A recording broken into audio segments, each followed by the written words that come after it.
Journée de deuil à Quneitra au Proche-Orient, cette ville du Golan située dans la zone démilitarisée.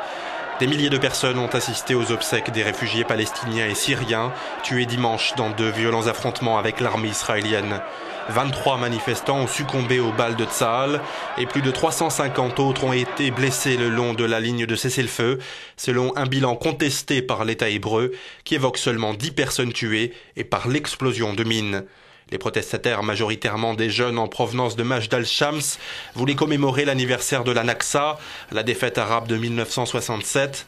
C'est au moment où ces derniers s'apprêtaient à franchir une barrière de barbelés dans la partie occupée que les soldats de Tsahal auraient ouvert le feu.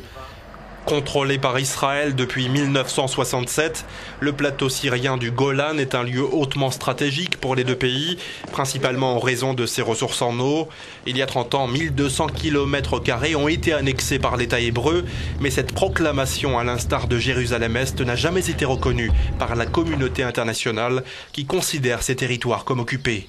L'État hébreu lui accuse Damas d'avoir orchestré cette escalade pour détourner l'attention générale de la répression qui sévit depuis plusieurs mois en Syrie.